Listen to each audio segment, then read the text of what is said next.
I wanted to thank you for taking the time to talk to me. I appreciate it. No problem. I have read in your comments. I lately been, I guess the word trolling, if I know what that means, been going through them and reading stuff. And I saw something where you said, oh, I wouldn't mind debating or talking to Reggie because I wanted to confront him on a bunch of his lies. And I said, well, shit, do this. I said, what lies? I said, I may have some disagreements, but I didn't know I was telling lies. Where would you like to start? I can start or you could start. No, it's on you. It's on you, you know. There's a couple of things I'd like to clear up,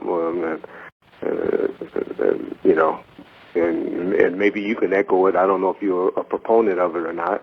It's just that guy that's in the MGM is not my father. I hate that people keep saying that. I don't know who that Jones is, and that is not Reggie Sr. And the only other thing that really bothers me is about my father being in the car with Buntry when he got shot and killed. I don't know why people keep saying that. You know, the vehicle was registered at the time. But matter of fact, I wasn't even working for Death Row at the time. I was working at American Music. I had left Death Row when Buntry got killed. The car was registered to you, though, wasn't it? Yeah, the vehicle was registered to me. The building was in my name. The house that RJ always saying I got evicted from, that was a rental that, you know, one of Sugar's young lady friends was staying in. That was in my name and stuff like that. You know, so I had stuff in my name that carried on from 2001 to 2002.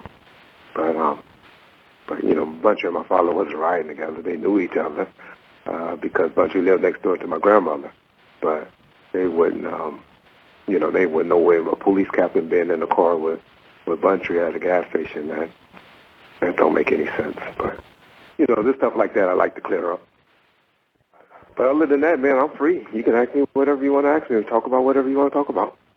Well, we've been, when you did your first interview with Bomb First, you basically said that we were lying about your illness.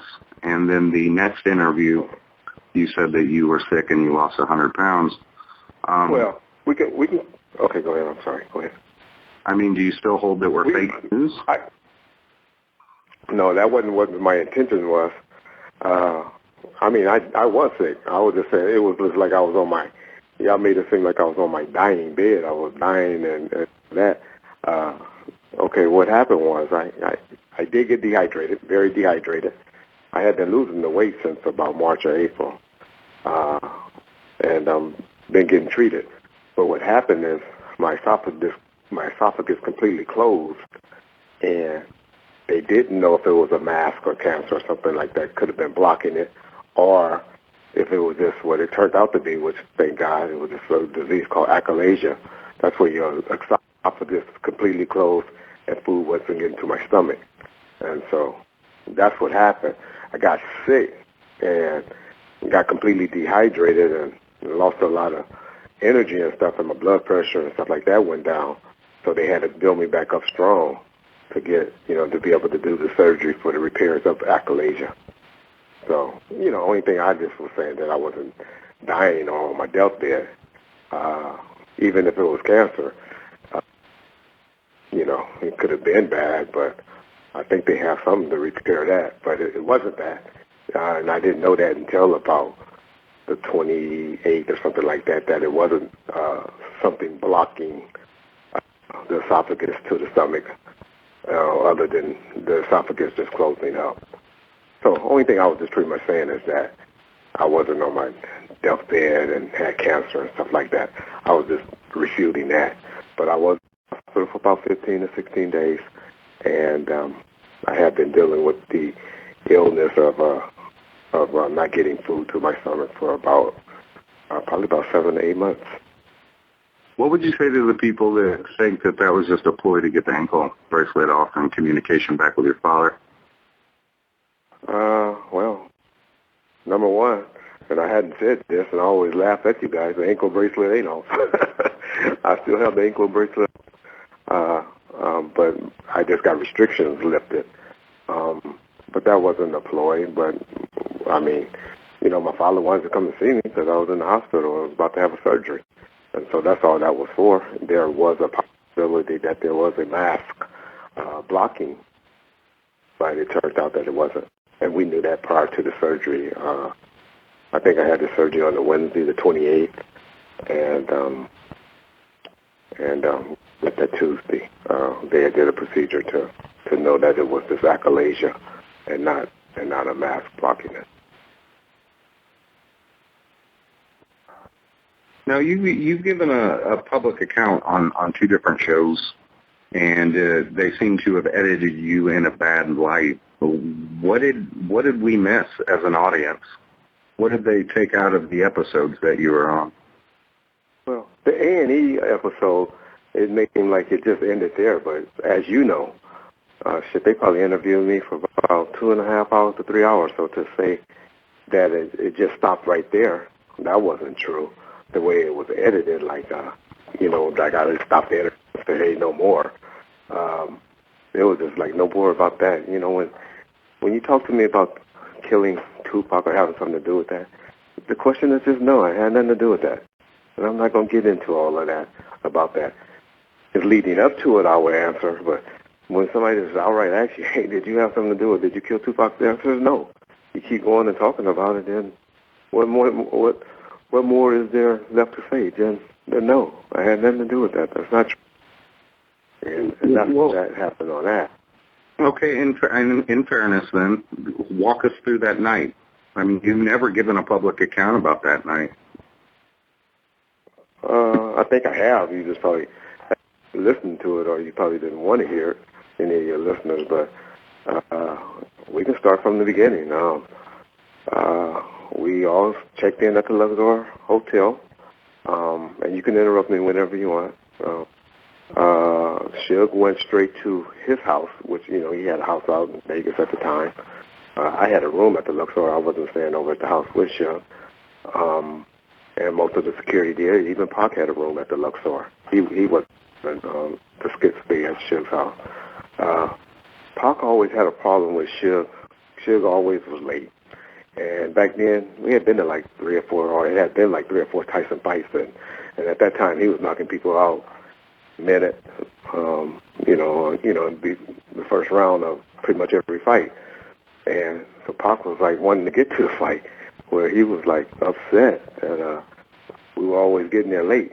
So Frank did notify me and call me that, I learned, but I think Frank did call me and tell me that, hey, we leaving, we taking a taxi over there. We're not waiting on the entourage to go over there.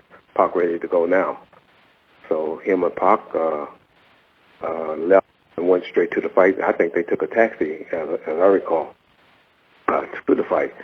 Not waiting on Suge and the entourage and all of that. I was pretty much waiting on the entourage. I was planning on going to the fight. But once it got all discombobulated and, Pac and Frank went their way, Suge was over there at the house with the homies. I don't think he was answering the phone. And, they were leaving to go over there. I just went on to the club because I knew the club was a big priority. That day we wanted to make sure everything was right that day with the security and with everything that's flowing, because that was when we were going to decide whether we got, was going to get the club in our name finally, because at the time it was just like the owner of the property still had the liquor license and everything, or the operation license in his name, where they made him be on the premises and be there that particular night to make sure that the club was being overseen right, correctly. So anyway, that's why I wasn't with them or anything about that. Leading up to the date, we did have a meeting where I had the security come in. I think all the security that was working the club. So it was like 2 different details. It was people that was working the club, and then you had bodyguard details. Bodyguard details was Hacky, Frank with Pop, and then Snoop had Kenneth and Marcus, which Snoop at the last minute decided he wasn't coming because of the big incident that happened between Pac and Snoop at the MTV and Music Awards at the radio station. All that week they wasn't talking or seeing each other, or it was problems, from that point on. So we knew that Snoop wasn't coming. To say that Pac wasn't coming, I never heard that. I know he was there at the hotel at least about 4 or 5 o'clock that particular day. He wanted to, like I said, he was antsy about getting to the fight on time. And as far as Kevin not showing up, everybody drove up pretty much by themselves. I didn't know. Frank never told me that Hackey didn't show up. And so I wouldn't have, I'm not saying that I would have probably put Michael Moore on Pac that day. I probably would have put somebody else on him, like Al or somebody like that. But who knows? I don't know.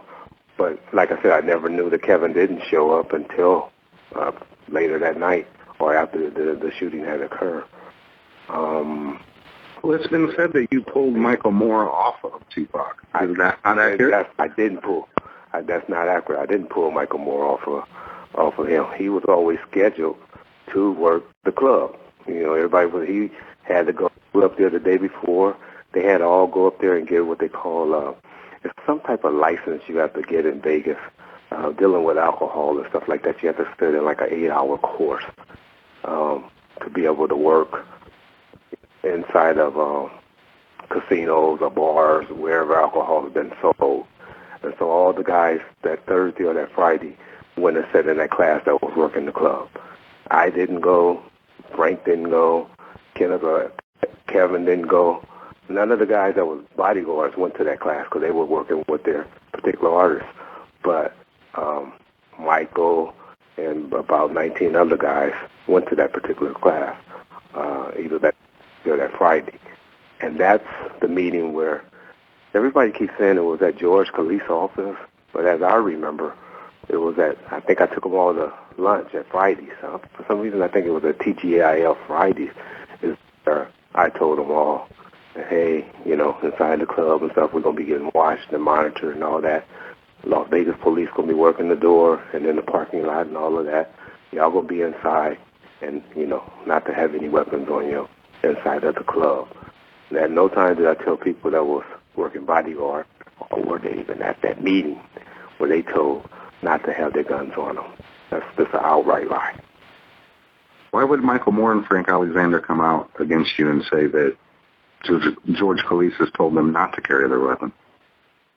I mean, now we're talking, all of this is in 1996. Now we're talking, when did that come out? 2004, 2005? Like 2006. That? So Michael, 2006. So we're talking 10 years later. By then we done all went our separate ways. I wasn't at Death Row anymore. I hadn't talked to Michael or Frank or any of them probably since 98, 99. And they had went their own separate ways, so who knows what their reason or motive was there, other than a little bit of fame or greed, in my opinion, or talking to Mr. Bonds or whoever was the producer of that film.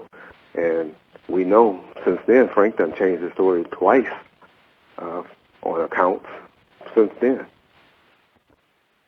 So who knows what the reason or the motive was. I don't know. How do you not feel culpable for Tupac's death when your security company was the one in charge of protecting?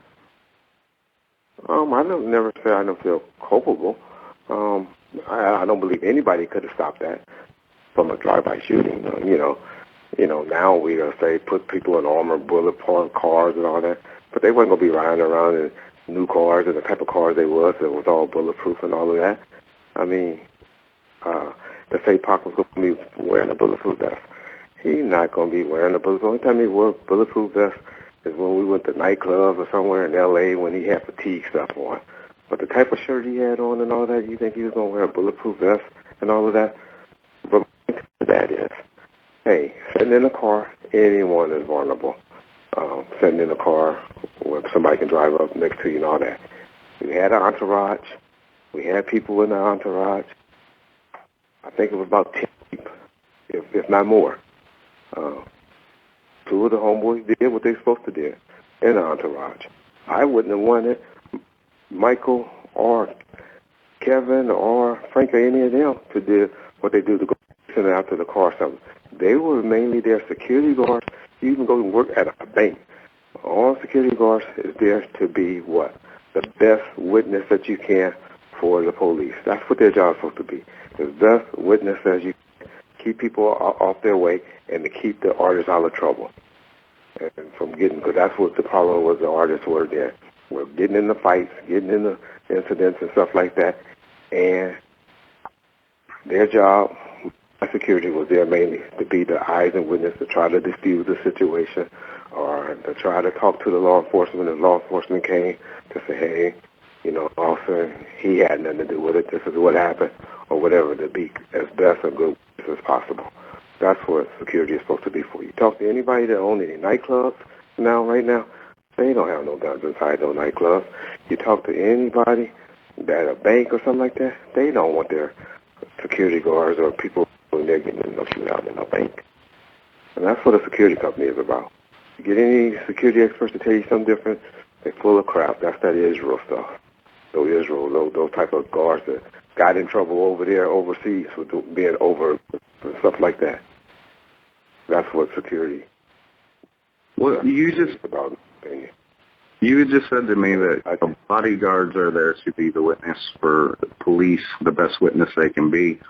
Why is it that after the shooting occurred that you basically asked Frank Alexander to retell a narrative? I have the recorded phone calls, and to not get subpoenaed. To not get subpoenaed? I was telling him to get subpoenaed. I wanted him to come to court. By that time, we wanted him to come to court because we thought he was going to say what we thought was really happening. What Suge's version was at that time was that he was trying to stop the fight, that he was trying to get people off of him. He was trying to get the homeboys to stop kicking and stuff like that. We didn't want Suge to get up on stand and testify and naming who was, because the first thing the prosecutor asked Suge when he had to testify was, who was that? Who was that? He had to say that was Muntree, that was Neckbone, that was this one. He didn't want to get up on the stand to point out all his homeboys that was doing the kick where they could have went after all of them. That was Frank's job to be able to go and say that was Neckbone. In a recorded phone conversation with you, Frank Alexander said, I can't go up on the stand and give a different story. That's perjury. I'd already given him a story about a chain being snatched earlier that night. A chain being snatched? Well, he was talking about when Pac got out of the taxi. He tried to say he told me that there was some confusion and someone tried to take the chain, and that's why it was broke, and that's why he fixed it and put some type of what you call that? The thing with the whole paper together, a paper clip. He fixed it and put a paper clip on it, and that's how he got it fixed, because somebody tried to pull it when they got out of the taxi. Somebody tried to take it and pick it up, is what he told me. So I said, well, tell him about that incident. But that ain't why Suge was getting violated behind that incident or anything like that. He was getting violated behind the assault in the MGM. So that's all I cared about him testifying for, was telling that, was to come and tell that. I didn't need Suge getting on the stand at that time telling who were all the people that was kicking Ando. That was Frank's job. That's what Frank, and that's all I was telling you. Your job is the one supposed to be the witness, to be and come to court and testify for that, and testify and say this thing. I never told you to lie or to say this or that Tupac didn't kick the guy or Suge didn't kick the guy. I told him to tell the truth. Well, what we really thought happened, what Suge's whole contention was the whole time, was that he was trying to get people off of Orlando. Orlando came and testified to that Suge was the one kind of getting people off of him. Now, looking back on it now, I really believe Suge threw like a little sneak kick in or something like that. But that was like, let go of my leg, get off of me. That's all that I really believe Suge did. And I don't think anybody should have got a 9-year conviction for that. But all I was trying to get Frank to do is to come and be the one to testify of what happened at that incident. I couldn't testify to it. I wasn't there. So you didn't. The homies want to go. You didn't want to see Suge go to prison on a parole violation? No, I didn't. No. Why did you make a report to Kenneth Knox? Huh? You made a report to Kenneth Knox that Suge was hanging around armed felons in order to get his parole violated. That wasn't me that made that statement. That was Kevin. They always say the studio manager. I wasn't the studio manager. Kevin Lewis was the studio manager. He was the one that was talking. I never met Kevin Knox or Kenneth Knox in my life. I don't even know who that is.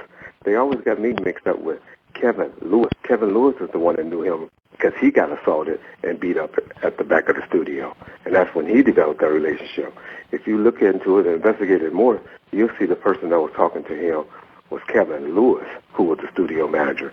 So people always say studio manager because they always assume that I was the studio manager. But I just ran. I ran pretty much anything as far as being the right-hand man to Suge to get the things, because usually me and Suge was out in the street. Suge wasn't the person that was in the office like most CEOs, like the Jimmy Iovines or the Brian Turners or all of them. Suge we was always in the studio or out of town somewhere, and pretty much Suge didn't answer the phone for everybody. But you can always get to me, and you usually can always get to Suge. And so everybody assumed I was the studio manager, but I wasn't the studio manager. I wasn't calling guitar players and bass players and telling particular people you got Studio A today and you got Studio B. That was Kevin Lewis' job. And Kevin Lewis was the gentleman that Mr. Knox was talking about. If you research more, you'll see that he even mentioned Kevin Lewis' name somewhere. That's the studio manager. Well, to be fair, I'm looking at the Ken Knox report, and on October 2nd, 1996, they set up a meeting with you, Suge Knight, Kevin Lewis, and Larry Cummings. I never met Mr. Knox, and I don't think Suge went down there and met with Mr. Knox. The only person that met with him was Kevin Lewis. Reggie Wright or Suge Knight ain't never met with no LAPD officers. One time I went and met with some LAPD officers when the two gentlemen got beat up at the office from Chicago, the two guys that jumped and beat up Kevin Lewis when they came up to the office. And then some things happened to them, allegedly, and we had to go down to not testify, but talk to the cops about that incident. It was the only time I ever talked to LAPD. So I don't know where Mr. Knox is getting that information, but he don't have no stake Reggie Wright or Suge Knight. Now, like I said, Kevin Lewis, we later learned, was talking to him, was being his informant. Was Suge aware that the bodyguards didn't have guns on them that night during the caravan? Well, it was only one, and that was Frank. And I wasn't aware. Everybody want to make that statement now that they were told to be disarmed, but no, they wasn't told to be disarmed. Even when we met with Suge at his house, right, when we got the phone call in Frank's book, that Pop had passed away, Frank didn't say right then that he was told not to have a gun. He told the story, like he told in his book, that at the last minute, Tupac told me to drive in Kadana's car because none of the outlaws had any license, and he ran to Kadana's car, got in her car, and he had left his gun in the vehicle, in his vehicle. And that was the story he told all the way up until 2006 when he met RJ, and then he changed up his story once him, Mike, and RJ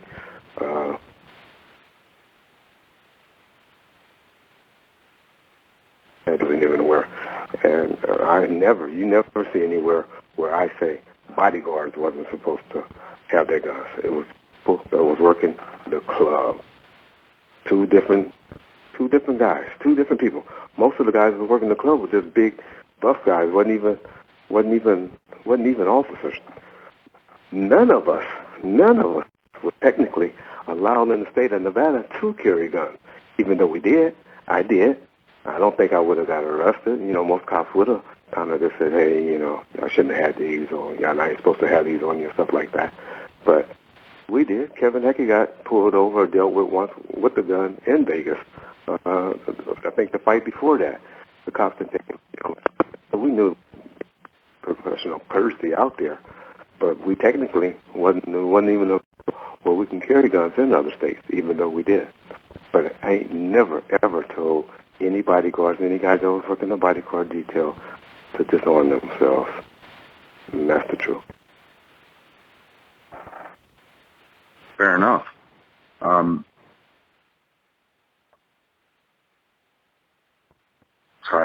I lost my place.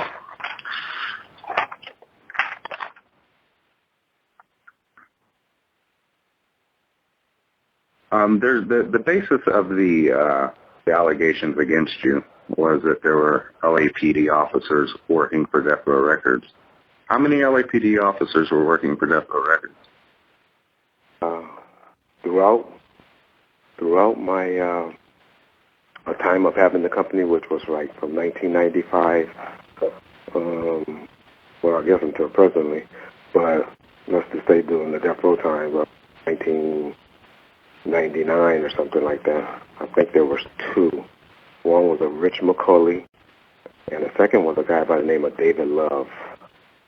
Were the two, but David Love probably only worked it once or twice. I know he was working the night of the incident with the Made Niggas video shoot. I know he worked that video shoot, but he never did any bodyguard details. But I had two LAPD officers that ever worked for them. Been allegations that LAPD officers were in Vegas that night. Is that true? Rich McCulley was. He later became a sergeant with LAPD, but he was one of the ones. But he was there that night. You know what? I'm not going to even say. I don't know if he was assigned to the club, if he was there that night. But I know he was one of the ones that worked the detail that whole week of outside of the door. You know, Tupac while he was fighting for his life. Did you go to the hospital? Did I go to the hospital? Yeah. Yes, I went there. The attorney, George Calise, once Neckbone and Butcher came and told me that they had just got shot, I jumped in the car with him, and he drove me to the hospital that night. Periodically, throughout the week, Chuck and I went up to the hospital. I never went in the room, but I was coordinating the security. I made sure that he had 24-hour security, outside his door the whole time, because we did have a someone dressed Candy Stripe girl to try to come and take a picture when he first got there. From that point, shut it down, had two guards outside his door at all time. But all these people were talking about they went and saw Tupac. The only ones that went and saw Tupac during that time was his mother, his aunt. I'm not even sure the sister went in, but she may have if she was with the mother. And Snoop on that Friday, the day that he passed, Snoop came in that Thursday night and went there that morning, and he went in there and saw him. Other than that, I don't know anybody else that went in there, that got in there. They might have went up there just and conferred and talked with us, but to actually go in the room, we didn't have any of that going on. Now, the biggest charge made against R.J. Bond in Battle for Compton is you were complicit in setting up Suge Knight and along with Sharifa Knight to be killed. What do you say to that? I think that's the craziest allegation yet. It's really crazy. Even the people that's making the allegations, their credibility, and that's why they try to always say a respectable journalist brought this to our attention and all of that. He investigated it, and he checked into it, and he knew it was bullshit and it was fake. Cause they had told him they were going to bring a gun and drop the gun off in some mailbox or something like that, and they never showed up. And that's why I can't think of that man's name. Chris Blatchford? Chris Blackford. That's why he never investigated. RJ and them was coming up there and doing it, and he probably said, here's some letter I got. And they ran with that, the Russell Poole and them. But I had met with Chris Black about 2 or 3 times before that. I even brought Suge up there to do an interview, something I think when Kevin Hackey and them was making one of their other allegations. And when Kevin was supposed to put out there his big $100,000 take the lie detector test challenge that was out there, and that I accepted and told him, hey, let's do it. But of course, he backed out and said, hey, Reggie, I got duped this bullshit and was brought into it, but I know you had nothing to do with it, and it had all been investigated, and and I don't know who he was talking to at the time, but I don't buy into any of this anymore, and I wish they all just leave me alone. I have nothing to say bad about you, Reggie, and I apologize and all of that. It's Kevin's words to this day. That's why y'all don't talk about him anymore. And I'm not trying to, when I'm saying that, I'm not disrespecting you because, like I said, you only jumped on the bandwagon, in my opinion, in the last 6 to 8 months. But this is the stuff that RJ been pushing since 2006, and now he done changed, and he don't even bring up Kevin Hackey's name anymore other than he showed up to my house when Frank blew his brains out. That's the only time, he want to bring up Kevin Hackey's name.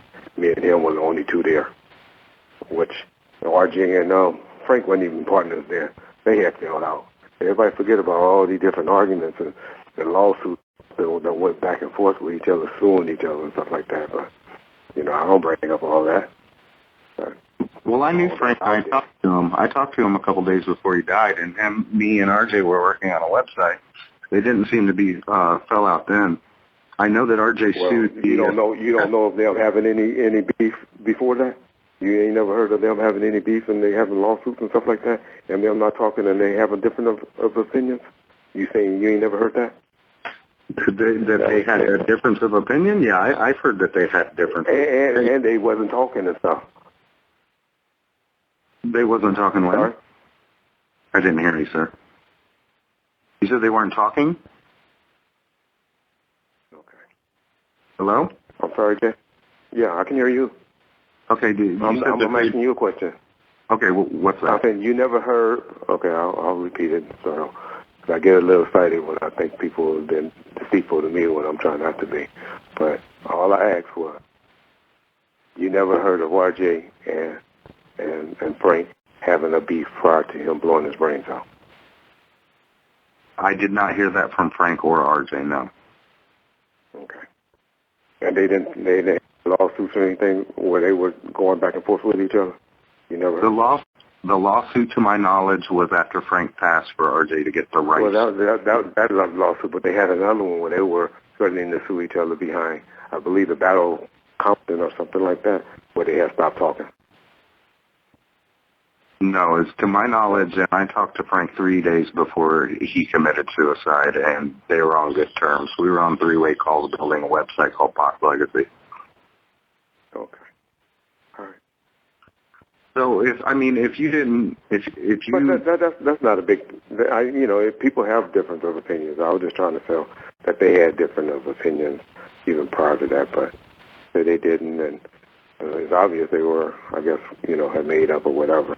But if you said they didn't, then they didn't, and that's even here and there, because that's, like I said, 13 years after the fact of the shooting anyway. That has nothing really to do with the case anyway. Right. I guess this leads naturally. And by the way, I didn't mean to talk over you. I think we dropped a connection for a second because I couldn't hear you. Oh, okay. Just so you know, you've been respectful. Like I said, Jay, let's clear this up. And I ain't trying to kiss your ass or anything like that. Like I said, up until the last 6 to 8 months, I always respected your website and what you were doing, and how you were putting things out. The last 6 to 8 months, in my opinion, in the last year, you started drinking the juice a little bit too much of what RJ was pushing, but maybe that was because of what you was believing, or whatever, or the evidence that you believed in with the patent and the surreal, or whatever his name, Robert Surreal, and the little half-dead theory. But that's the only time you seem to, in my opinion, got unbiased to me. So I have respect for, what you're doing. So please know that. I appreciate that. Did you know the patents? Never met any of them in my life. I didn't even know Little Half Dead. When I saw Little Half Dead on the AM special, if you would have asked me before then, I would have thought he was one of those little thin guys like Badass or one of them. I would have thought he was one of them. I never even met him. You got to remember, I grew up with all the same niggas that Chef grew up with. We all grew up. Like I said, Buntree lived next door to my grandmother where I used to go and play every day. These are Miles James and Timmy and them. I was closer to them probably than Suge was. You know what I'm saying? All people I grew up with. I'm going to have something done or do something like that, trust me. Trust me. Wouldn't be no Crip from Long Beach. Now, are you of the opinion that Orlando Anderson did it? Tupac, I believe the KPD story to the T. I always have. You look in anything that I talked about in 1998 in the Vibe article, I always said it was that retaliation from that. Well, the 1998 Vibe article says that you basically allude to Biggie getting killed by the Southside Crips. Well, but then I thought they also talked about the Tupac thing in there. But, I mean, I believe that up until things that I learned in the murder rap investigation. I did believe it was the Southside Crips then. I don't anymore. Let's clear that up. I don't believe that anymore. But I did at the time. Now, you're former law enforcement. What is it about KPD's statement that makes you believe him? Believe it? Yeah. Well, it makes sense. It makes sense. We're talking about Tupac, right? Yes. Okay. Well, to clarify, so it makes sense. If that would have been some guys that was in the entourage with us and had got beat up that night, trust me, the guys that I was hanging around at that time, they wouldn't have been going to Club 662. They would have been driving around looking for them.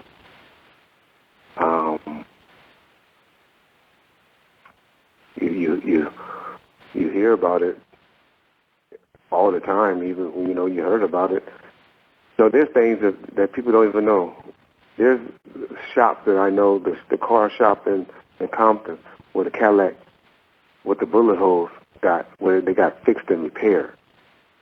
You know what I'm saying? These are dudes that I know. They were Crips. Melvin Horde and them, if anybody from Compton that know Melvin, their show was called Earthquake Sounds. They did the repairs on the car that got shot up. You know what I'm saying? We knew everything that was going on.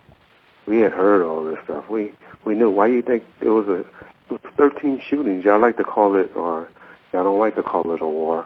But then a week, 13 people get shot, and some, I think like 3 or 4 people got killed. But 13 shootings back and forth, that's a war. In a week's time, that's a war. And these people weren't just shooting at each other and doing all of this for fun. Well, if that's the case, why in your opinion would not KPD and Orlando Anderson be a target? KPD still hot. Orlando Anderson is, he died 2 years later. Yeah. Because people at that time, what you do, you take cover. You go in and hide. One of their biggest shot callers, Donnell Brim, he got shot. He got shot up in the stomach, But they try to, that's for Finch.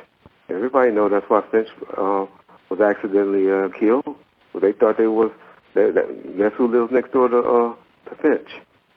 Corey Edwards. So whoever was gunman on that mistake shot Finch, thinking that he was getting Corey Edwards at 6 a.m. or early morning, Why would Orlando Anderson testify on behalf of Suge?